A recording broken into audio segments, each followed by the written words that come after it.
Bismillahirrahmanirrahim. Assalamualaikum warahmatullahi wabarakatuh. Alhamdulillahirabbil alamin wa bihi nasta'in wa ala umurid dunya waddin. Wassalatu wassalam ala sayyidina Muhammadin wa ala alihi wa sahbihi ajma'in. Amma ba'd. Adik-adik sekalian, insya Allah sekarang kita akan melanjutkan pelajaran praktek ibadah dalam kitab Qadru Turos. Insya Allah sekarang kita akan masuk pada bab zakat. Zakat yang mana? Yaitu zakat tanaman dan buah-buahan. Jadi berapa atau jenisnya apa yang wajib dikeluarkan oleh seseorang ketika sudah mencapai nisabnya. Karena nggak pakai haul kalau misalkan zakat tumbuh-tumbuhan dan buah-buahan ini nggak pakai haul, nggak pakai hitungan tahunnya, tapi langsung dihitung aja jumlahnya itu. Kalau sudah panen jumlahnya berapa, kalau sudah melebihi jumlah maka sudah wajib zakat, tidak perlu menunggu sampai haul atau 1 tahun. Berbeda dengan zakatnya hewan ternak. Lalu saja kita mulai zakat tanaman dan buah-buahan. Tanaman yang dimaksud di sini adalah tanaman yang merupakan penghasil bahan pokok di masa normal dan tidak dalam keadaan terpaksa. Jadi tanaman yang dizakati itu adalah tanaman makanan pokok seperti zakat fitrah. Misalkan kalau misalkan di Indonesia itu beras, atau kalau misalkan di Arab itu ada yang gandum. Paham ya? Gandum dan beras. Misalkan ada dua macam makanan pokoknya, maka dua-duanya itu kalau sudah mencapai nisabnya wajib dizakati. Jadi ketika panen itu sudah wajib dizakati kalau sudah mencapai nisab dan tidak dalam keadaan terpaksa. Maksudnya apa? Tidak dalam musim paceklik, dalam keadaan normal, tidak ada bencana atau tidak ada yang kebutuhan yang sangat mendesak. Paham ya? Misalkan ada orang panen tetapi pada masa itu masa paceklik, maka tidak wajib mengeluarkan zakatnya. Karena apa? Karena sedang membutuhkan keluarganya sendiri. Contohnya apa tadi? Contohnya kalau di Indonesia itu padi, saya ulangi lagi, atau ada gandum kalau di luar, atau mungkin di sebagian daerah di Indonesia makanannya jagung, maka jagung yang wajib dizakati. Sementara buah-buahan yang dimaksud adalah rutob. Apa rutob? Itu kurma basah dan inap, yaitu kurma kering. Paham ya? Itu yang wajib dizakati dari buah-buahan. Adapun ketentuan tanaman yang dizakati, yang pertama termasuk tanaman yang sengaja ditanam dan diambil hasil panennya oleh manusia. Jadi tanaman yang dizakati itu adalah tanaman yang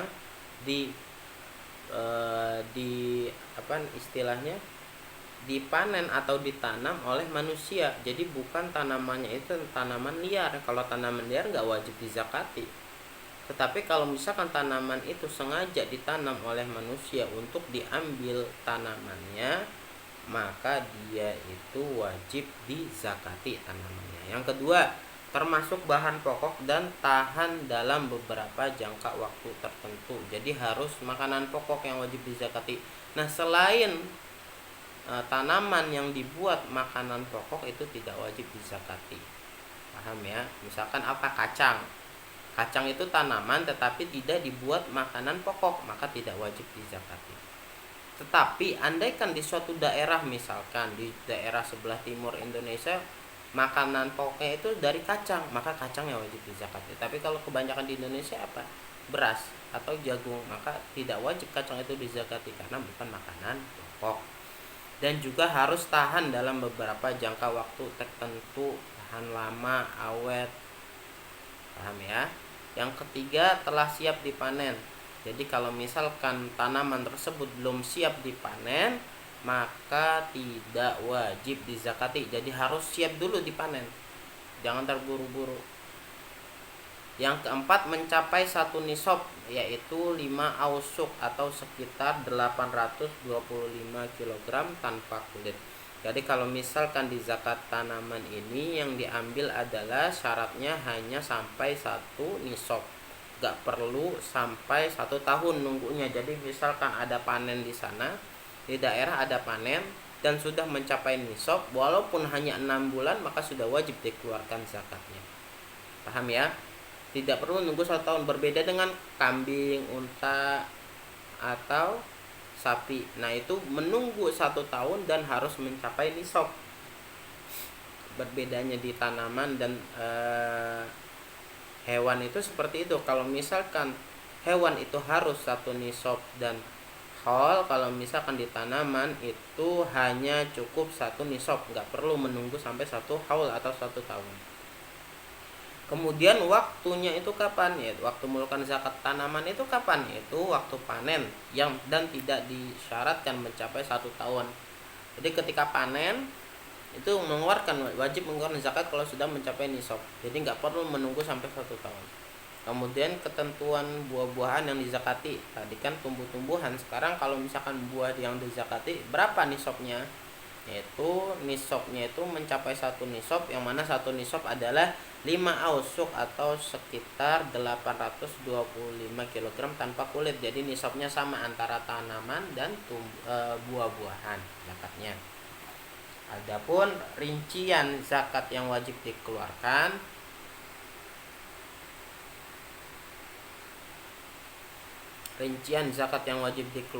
adalah yang pertama 1/10. Jadi zakat yang dikeluarkan itu adalah 1/10 dari hasil panen bila diairi dengan tanpa memakai biaya seperti dengan hujan atau air sungai. Jadi zakat 1/10 ini dikeluarkan ketika tanaman tersebut itu misalkan tumbuh suburnya itu karena hujan, hanya dengan hujan itu sudah tumbuh subur tanpa perlu mengeluarkan biaya, atau diairi dengan sungai. Misalkan bertanamnya itu di pinggir sungai sehingga tanamannya itu diairi dengan sungai tanpa ada biaya apapun, maka zakatnya yang dikeluarkan adalah 1/10. Paham ya? Kemudian yang kedua adalah setengahnya 1/10. 1/10 ini setengahnya itu berapa? Itu yang dikeluarkan zakatnya. Jika apa? Jika diairi dengan memakai biaya, seperti dengan alat penyalur air atau dengan jalan membeli air. Misalkan karena di sana itu nggak pernah hujan, maka tanamannya itu tumbuhnya dengan si petani ini membeli air, misalkan, maka zakatnya hanya setengahnya dari 1/10. Atau apa? Untuk mendapatkan air, petani ini membuat jalan, membuat parit-parit dengan biayanya sendiri, sama, maka yang dikeluarkan adalah setengahnya dari 1/10. Nah, bagaimana misalkan ada tanaman tersebut itu diairi dengan secara alami dari hujan atau sungai, dan kalau misalkan kemarau ini diairi dengan biaya, dengan membeli air atau dengan membuat parit misalkan, setengah-setengah, maka zakatnya adalah 3/4 dari 1/10. Jadi 1/10 ini 3/4-nya itu berapa? Nah ini adalah zakatnya kalau misalkan dalam keadaan seperti itu. Saya ulangi lagi, bila diairi dengan 2 jenis air di atas yang kadarnya sama. Misalkan apa? Misalkan setengah musim diairi dengan hujan dan sungai, atau setengah musim dan setengah musim setelahnya itu diairi dengan biaya, misalkan dengan membeli air. Sekarang kita masuk ke contohnya aja. Harus diperhatikan ya, contohnya agak ribet. Kalau misalkan kurang paham bisa dilihat kitabnya. Contoh, Zaid memiliki beras yang dihasilkan selama 6 bulan sebanyak 1.200 kg. Berapa zakat yang dikeluarkan oleh Zaid? Nah, Zaid ini adalah seorang petani padi. Nah, ketika panen selama 6 bulan, gak sampai 1 tahun, tapi selama 6 bulan aja dia sudah mencapai sebanyak 1.200 kg beras tadi. Berapa yang harus dikeluarkan oleh Zaid? Maka ketentuannya, apabila diairi dengan tanpa mengeluarkan biaya, maka yang wajib dikeluarkan ada 120 kg saja. Jadi Zaid ini menanam padinya ini tanpa mengeluarkan biaya, hanya dengan hujan atau dengan aliran sungai. Maka zakat yang wajib dikeluarkan dari 1.200 kg beras tadi adalah 120 kg. Yang kedua, apabila diairi dengan menyalurkan biaya, maka yang wajib dikeluarkan adalah 60 kg. Tadi kan setengahnya dari 1/10. Tadi 1/10 dari 1.200 adalah 120. Nah, setengah dari 120 kg ini berapa? 60. Maka yang dikeluarkan oleh Zaid adalah 60 kg beras apabila diairi dengan biaya. Kemudian apabila diairi dengan tanpa mengeluarkan biaya dan mengeluarkan biaya dengan kadar yang sama, maka yang wajib dikeluarkan ada 90 kg. Tadi berapa? Yaitu apabila diairi setengah 3 bulannya misalkan dengan hujan, 3 bulan setelahnya lagi dengan biaya, andaikan, maka yang wajib dikeluarkan adalah 3/4 dari 1/10, yaitu dari 1.200 kg itu berapa? 90 kg. Sangat sedikit sekali. Zakat ini hanya sedikit sekali dibanding dengan yang dikeluarkan, yang diberi rizki oleh Allah. Setiap rizki yang diberi oleh Allah itu ada zakatnya, itu ada hak untuk orang lain. Jadi jangan pelit-pelit.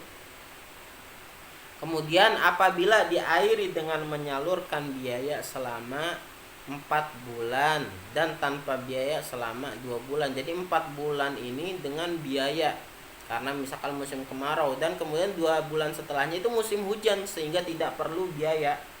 Maka yang wajib dikeluarkan andaikan sudah mencapai 6 bulan dan hasilnya adalah 1.200 kg dengan perolehan 200 kg pada tiap bulannya, maka yang wajib dikeluarkan dalam 4 bulan adalah 200 kg. Dari 200 kg adalah 8 kg. 4 bulan dikali 200 kg sama dengan 800 kg. Kemudian dikeluarkan 1/10 dari 800 kg adalah 80 kg. Ini yang harus dikeluarkan zakatnya. Untuk kewajiban yang perlu dikeluarkan dalam 2 bulan adalah 2 bulan setelahnya tadi adalah 200 kg sama dengan 2 bulan dikali 200 kg sama dengan 400 kg. Kemudian dikeluarkan dari 1/10 dari 400 kg ini berapa? Ternyata hanya 20 kg. Dari zakatnya itu dijumlah 80 kg ditambah dengan 20 kg. Jadi zakat keseluruhannya adalah 100 kg dari 6 bulan tadi, yang 4 bulan itu dengan biaya dan 2 bulannya itu tanpa biaya. Jadi zakatnya adalah 100 kg dari 1.200 kg beras yang dihasilkan. Kemudian apabila diairi tanpa biaya selama 99 hari dan selama 81 hari dengan biaya, lalu dalam waktu 180 hari telah mencapai 1.200 kg yang sebanding dengan 6,6 kg tiap harinya, maka yang wajib dikeluarkan dalam waktu yang diairi tanpa biaya yaitu 99 hari adalah 99 hari dikali 6,6 kg setiap harinya. Totalnya menjadi 653,4 kg. Kemudian yang dikeluarkan dari 653,4 kg adalah berapa? Nah, itu dihitung. Sedangkan yang dikeluarkan dalam waktu yang diairi dengan biaya yaitu 81 hari adalah 81 hari dikali 6,6 kg. Jadi 81 hari, saya ulangi, 81 hari dikali 6,6 kg. Totalnya menjadi 534,6 kg. Kemudian dikeluarkan separuhnya 1/10 dari 534,6 kg yaitu berapa? 26,73 kg.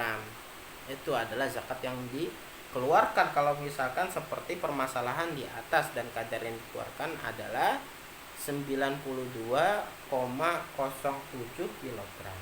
Mungkin agak ribet adik-adik karena itu butuh untuk penghitungan secara matematika. Yang penting yang penting adik-adik ini tahu cara menghitungi zakat tersebut. Intinya seperti itu. Kalau misalkan zakatnya tanpa diairi, maka apa? Maka maksudnya airnya itu alami, maka zakatnya 1/10 dari hasil panen. Kalau misalkan dengan biaya, maka zakatnya adalah setengah dari 1/10. Kalau misalkan setengahnya dengan alami dan setengahnya lagi dengan biaya, maka zakatnya 3/4-nya 1/10. Hanya itu, seperti gampang. Yang penting tahu hitungannya, nggak perlu tahu detailnya. Kalau tahu detailnya mungkin nanti ketika adik-adik ini sudah besar dan mempunyai sawah misalkan, atau ketika mau mengajar di masyarakat, maka adik-adik ini harus tahu cara menghitungnya, karena takut-takut ada masyarakat yang tanya. Nah, kalau misalkan sekarang ini minimal kita tahu aja berapa zakatnya dari tanaman tersebut kalau sudah mencapai 1 nisab. Kemudian seputar zakat tanaman dan buah-buahan, satu jenis dengan jenis yang lain tidak bisa saling menyempurnakan, seperti beras dengan jagung. Jadi contohnya seperti ini. Andaikan adik-adik ini berasnya punya 2 tanaman, misalkan beras dan jagung. Kemudian dua-duanya ini wajib dizakati misalkan. Nah, berasnya tidak mencapai 1 nisab, jagungnya itu tidak mencapai 1 nisab.